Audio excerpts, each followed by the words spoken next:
members of the board. My name is Franz. I'm the Law and Policy Associate at Opal Environmental Justice Oregon, and I depend on public transportation. In fact, I don't even have a valid driver's license these days or a bicycle, so I depend on Trimet almost every day of my life, rain or shine, short trips and long. And I'm here today to express my sincere disappointment, although not as disappointed after some recent comments from the board, that Trimet would consider a resolution that sets such a clear double standard for agency priorities and invalidates the voices and experiences of the riders that it serves.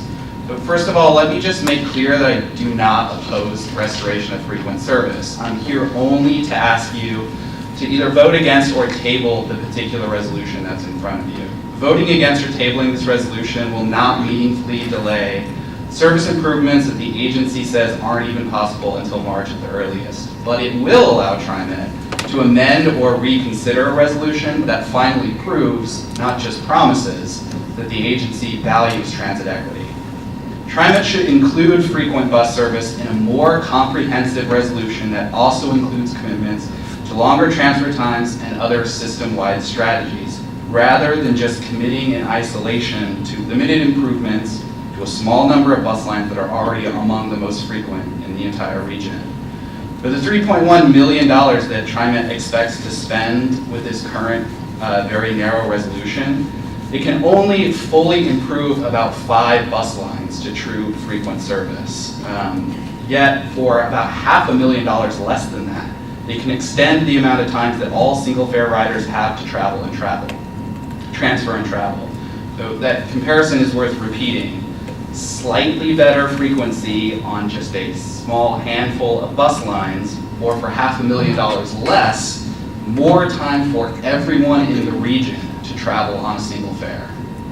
After 3 years of exhaustive research and advocacy, riders have presented this board with an absolutely clear case that longer transfers are an affordable, effective, and equitable response to the disparate impacts of last year's fare hikes and other service cuts. Many members of this board have expressed sincere interest in and even admiration for this proposal, but they have said that it should be considered in a more holistic or a comprehensive context. Now, we agree, riders understand this holistic approach. Indeed, it's our holistic consideration and direct experience with Trimet's system that led us to prioritize transfer times in the first place. The system-wide benefits and ability to mitigate multiple rider concerns like on-time performance and connectivity are the things that we understand very well.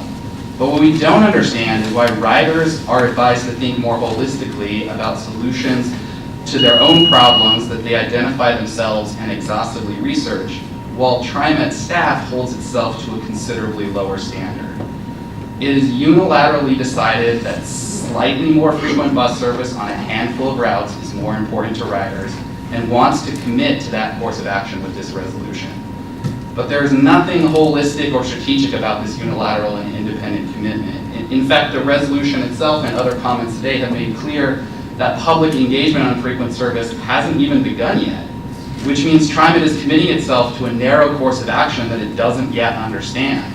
It says it's done an equity analysis, but this analysis is pretty thin and full of gaps, and I'm sure if I had a lot more time, I would be happy to go into that for you. And it doesn't even include talking to riders themselves until much later. And the equity benefits that you would get out of limited improvements in bus service pale in comparison to the equity benefits of longer transfer times across the entire system. Now, it's a little insulting when office tower experts tell us riders what we need in our lives, but what's even more insulting is when they're not even right about it. Riders have consistently told Trimet that on-time performance is more important than scheduled service frequency. And those who are concerned about scheduled service frequency aren't talking about the most frequent bus lines that they already use coming 3 or 4 minutes sooner. They're talking about the bus lines that come only every 30 or 40 minutes, or not at all during certain times of the day. Sure, you almost regret on last sentence. A very low standard being applied to a Trimet staff recommendation for priorities versus the very high standard that's been applied to rider-generated priorities is the definition of an agency that either doesn't understand transit equity or it doesn't care. Now, I know members of this board, and I know that they do in fact care about transit equity, and it's why I'm very happy to hear that the board is considering either voting no or tabling this resolution so that this can be part of a more holistic approach that includes things like longer transfer times and other system-wide improvements.